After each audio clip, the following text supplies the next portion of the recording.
Hi everyone, welcome to my channel. For those of you who are new and for those of you who are already subscribers or have seen me, I guess this is also kind of a face reveal since I haven't shown my face before. But I thought for this kind of video, it was really important that I am talking and not just taking screen recordings or just having pictures in my video. I've got my notes here. So if I'm looking down, I'm looking at the notes. Well, to give a little bit of context, I do a lot of different kind of videos. But what's been really popular with some of the viewers have been the videos going through the whole process for applying to a master's program in Korea. So I think a lot of people like that because I went through everything from A to Z, and I took a lot of screen recordings, took a lot of videos as well, and showed all of my planning processes. So I'm going to apply that to this series, which is a new series created for interrailing.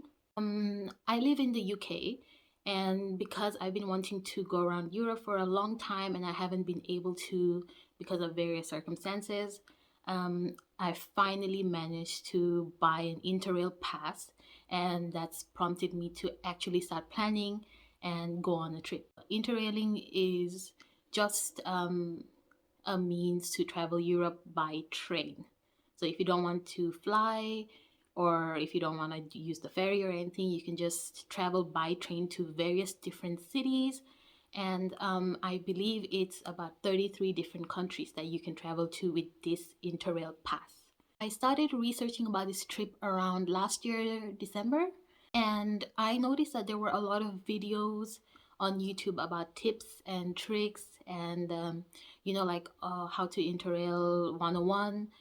But there weren't a lot of videos showcasing all of the things in detail. So like, how did you book all your activities? How did you book your train tickets, your seat reservations, what accommodation, and so on. So that's why I thought maybe this would be a good video and maybe some people will find it more useful and avoid my mistakes so that I'm focused and I don't go talking like about 500 different stories because I talk a lot. I have here a list of 6 questions that I wrote myself. So questions that I came up while thinking about this video, and I'm just gonna stick by these questions and answer all of them as much as I can. And then hopefully the next video will be a bit more detailed than this one. Question number 1 was why Interrail and how much was the pass and also the seat reservations. Just to give a short background, this is my first time ever interrailing, and I'd actually heard a lot about like backpackers going to Europe and just like enjoying all their like many travels in like many different cities and countries and like staying at hostels and meeting so many people and having a wonderful time. And I for some reason always thought that that was Eurostar and not Interrail. And Eurostar is not no, wait. It is expensive. I was gonna say Eurostar is not cheap. So technically you can get cheaper tickets if you book well in advance. So there are tickets for like about £60, £70. But usually by the time I've decided where I wanna go, it's like in the 150s, 200 sometimes. So I always was wondering how people can afford to do all of that, just backpacking in Europe because it seemed like a lot of money until I realized that Interrail is a different thing to Eurostar, and Interrailing is much better for value, like value-wise, much better option than the Eurostar. So I'll also insert a video screen recording of how much the passes are. But for me personally, I bought mine on a sale. It was £205. So pretty good deal for me. This is the website that I used to buy my ticket. I thought there was a 15% discount right now for the spring sale, but it looks like it's finished. I just went here mainly to the global pass because I knew I was doing more than one country. Depending on what your age is, the prices are different. This is the one that I got, like the 10 days within 2 months. Let's give an example. Let's tweak this a little bit. So I go from my city to London to Brussels. I spend half the day in Brussels, and then I decide to take a train at 11:50 p.m. So close to midnight in Brussels, and then I'm going all the way to, let's say, Italy, Milan, right?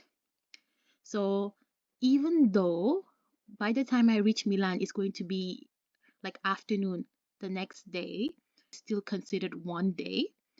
That's one good thing about the Interrail pass is that you can do stuff like that. And oh, also, this is a second class pass, so you could buy a first class, which is a bit more expensive, as you can see. But if you are not a citizen of Europe, or even if you are a citizen of Europe but you don't live in Europe, then you're supposed to get the EU Rail Pass, or like, I don't know if it's U-Rail or EU Rail. I just call it EU Rail. It's because my aunt has a British National Overseas BNO passport, but she's been living in Asia for many, many years. So she had to get an EU Rail Pass instead of an Interrail Pass, and this is how much she paid for it.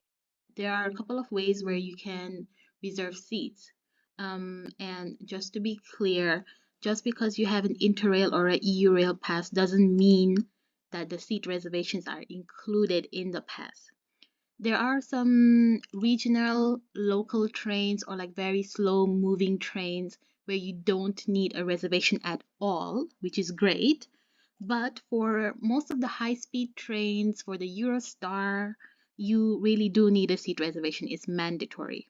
So usually what I do is I go to the seat reservations here. Yeah, continuing. Yeah, so this is the page for book reservations. So what I do is I just type, for example, let's just check from London. This is the main station for Eurostar, St. Pancras to Brussels, for example. And we're going to the main, where is Brussels Midi? Oh, sorry, yeah. For this one, it's like XX, I forgot for some reason. Brussels Midi. Here we go. Yeah, Brussels Midi, let's say we're departing tomorrow at 12. Continue without, well, I have an account, but for the sake of this video, let's just do it like this. Yeah, like you can see, so it is required, mandatory. And if you have a second class ticket, you can only buy a second class seat. Makes sense. $27.50 per person. So I just picked out a really good time, made sure that I had like 30 to 45 minutes for boarding because they do check your passports. I didn't know this until I researched, but they will check your passports at London or like I guess any other major cities. So just allow extra time for boarding. Oh, it's right here, yeah. Da-da-da. So, da-da-da. And then you can either book here. So once you make an account, you can either book your reservations here, or a lot of people have commented saying that the website is not as reliable as maybe just booking through the main SNCB website. SNCB seat reservation. Okay, so next I go here, seat reservation for pass holders. For example, let's do this. A single ticket from London to Brussels Midi, because this is my first stop. Let's say we're going today at blah blah blah time.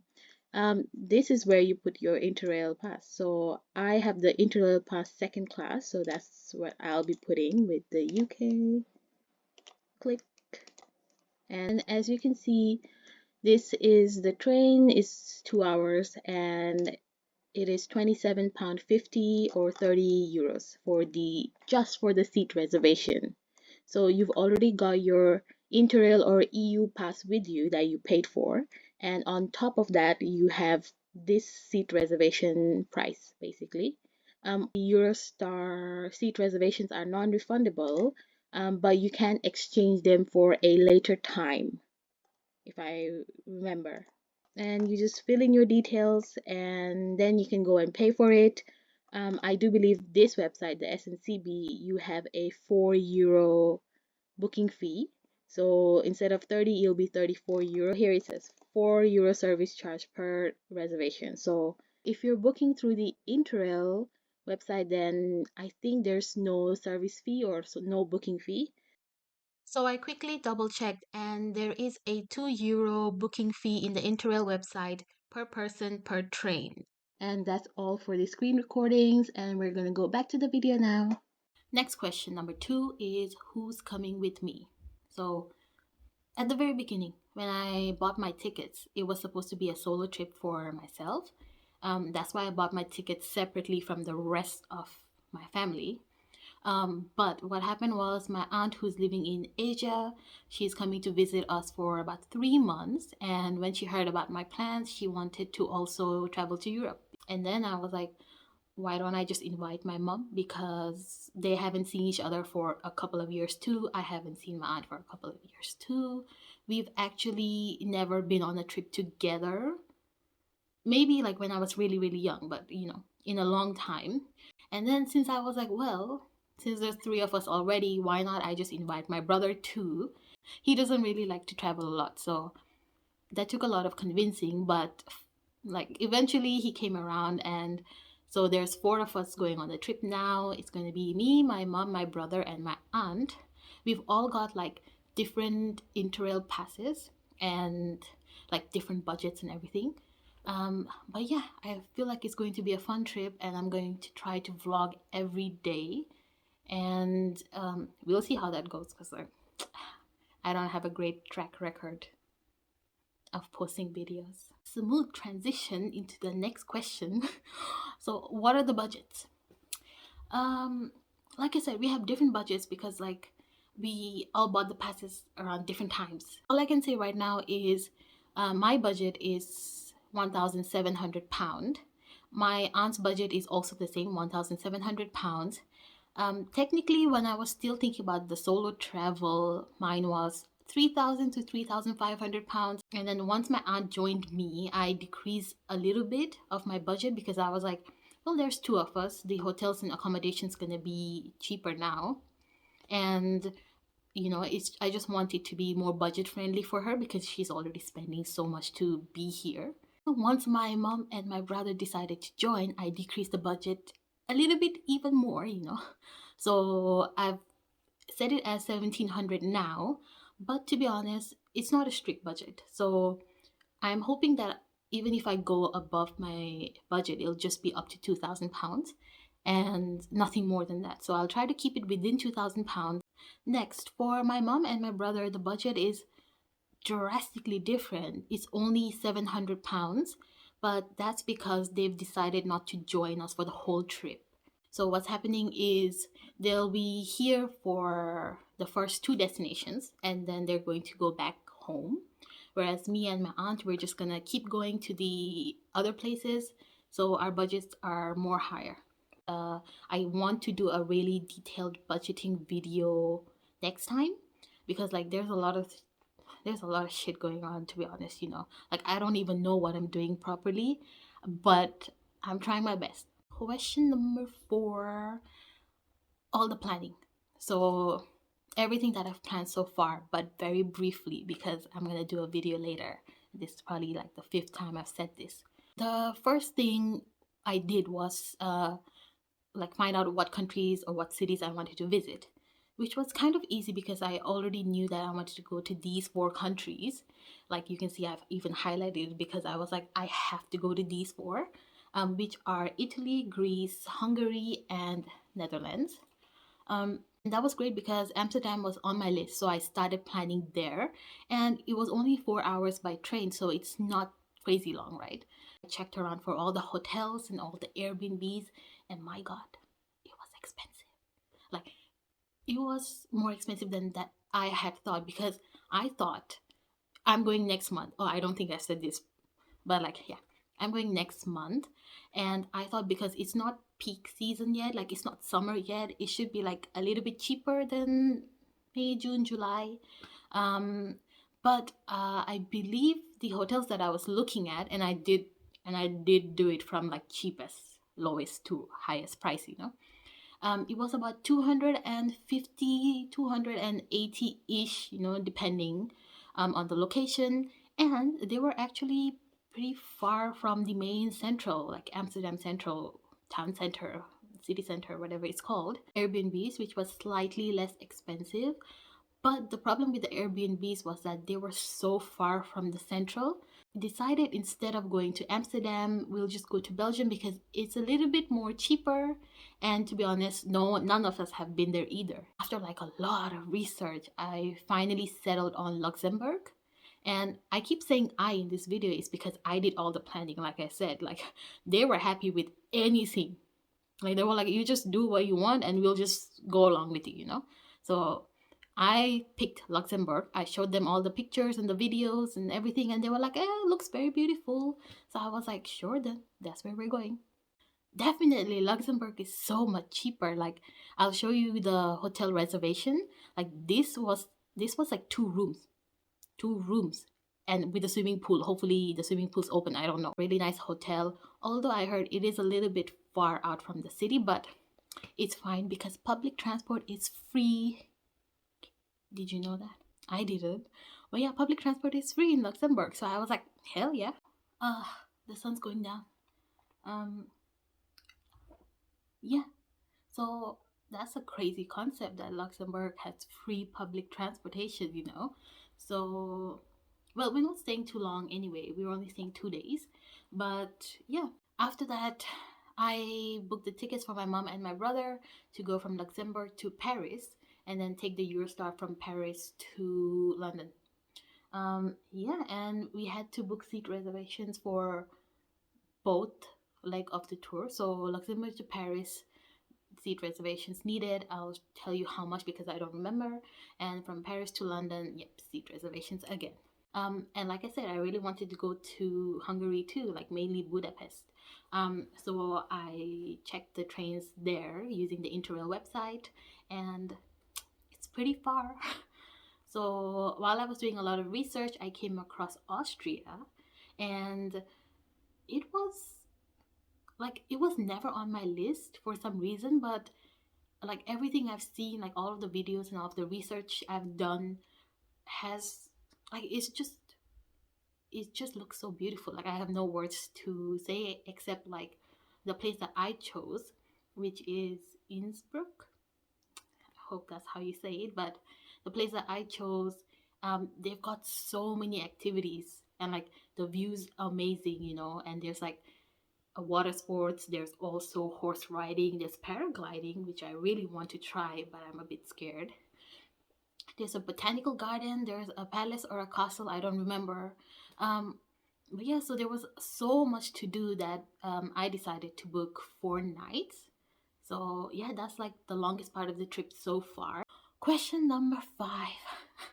What resources have I used that's been really helpful? So I'll just give you a brief list and then I've recorded a different video like going through the details.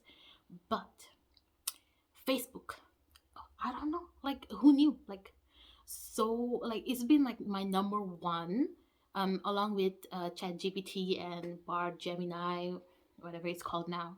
So those two I've used the most. I've also been using Reddit a little bit, like mainly for specifics in the city. So I usually ask like, any recommendations for this city and stuff like that for Reddit.